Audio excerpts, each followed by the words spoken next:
नमस्कार दोस्तों, आप सभी का स्वागत है मेरे YouTube चैनल अनसुनी हिंदी कहानियों में।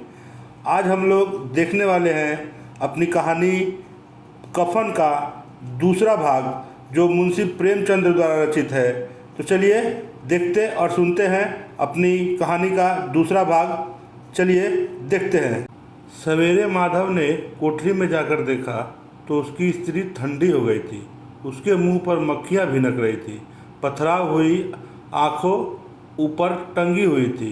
सारी देह धूल से लथपथ हो रही थी। उसके पेट में बच्चा मर गया था। माधव भागा हुआ घीसू के पास आया।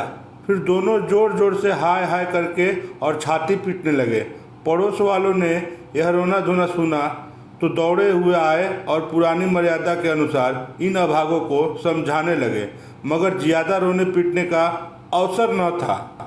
कफन की और लकड़ी की फिक्र करनी थी। घर में तो पैसा इस तरह गायब था जैसे चील के घोंसले से मांस। बाप बेटे रोते हुए गांव के जमींदार के पास गए। वह इन दोनों की सूरत से नफरत करते थे। कई बार इन्हें अपने हाथ से पीट भी चुके थे। चोरी करने के लिए, वादे पर काम न आने के लिए। पूछा, क्या है बे घिसुआ, रोता क्यों है? अब तो तू कहीं दिखाई भी नहीं देता। मालूम होता इस गांव में रहना नहीं चाहता। घीसू ने जमीन पर सिर रखकर आंखों में आंसू भरे हुए कहा, सरकार, बड़ी विपत्ति में हूँ। माधव की घरवाली रात को गुजर गई। रात भर तड़पती रही सरकार। हम दोनों उसके सिरहाने बैठे रहे।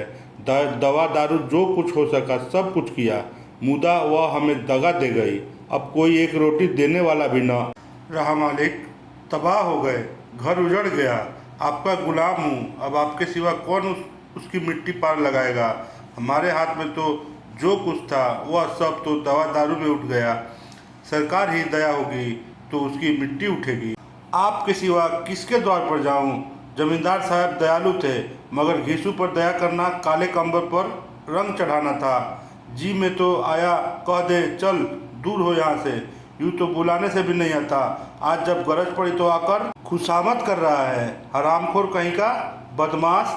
लेकिन यह क्रोध या दंड देने का अवसर न था। जी में कूदते हुए 2 रुपये निकाल कर फेंक दिए, मगर सांत्वना का एक शब्द भी मुँह से न निकला। उसकी तरफ ताका तक नहीं, जैसे सिर का बोझ उतारा हो। जब जमींदार साहब ने 2 रुपये दिए तो गांव के बनिए महाजनों को इनकार का साहस कैसे होता। घीसू जमींदार के नाम का ढिढोरा भी पीटना खूब जानता था। किसी ने 2 आने दिए, किसी ने 4 आने। 1 घंटे में घीसू के पास 5 रुपये की अच्छी रकम जमा हो गई।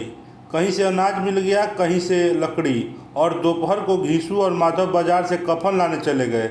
इधर लोग बाँस वास काटने लगे। गांव की नर्म दिल स्त्रियां आकर लाश देखती थी और उसकी बेकसी पर 2 बूंद आंसू गिराकर चली जाती थी। बाजार में पहुंचकर घीसू बोला, लकड़ी तो उसे जलाने भर को मिल गई है, क्यों माधव? माधव बोला, हाँ लकड़ी तो बहुत है, अब सिर्फ कफन चाहिए। दोस्तों, ये कहानी का दूसरा भाग है। पहला भाग मेरा पहले वीडियो में मिलेगा, उसका लिंक डिस्क्रिप्शन बॉक्स में दिया हुआ है। कृपया अगर आपने पहला भाग नहीं देखा है तो ज़रूर देखिएगा। अगर वीडियो पसंद आए और तो वीडियो को लाइक और चैनल को सब्सक्राइब जरूर करिएगा। मिलते हैं नेक्स्ट वीडियो में। जय हिंद।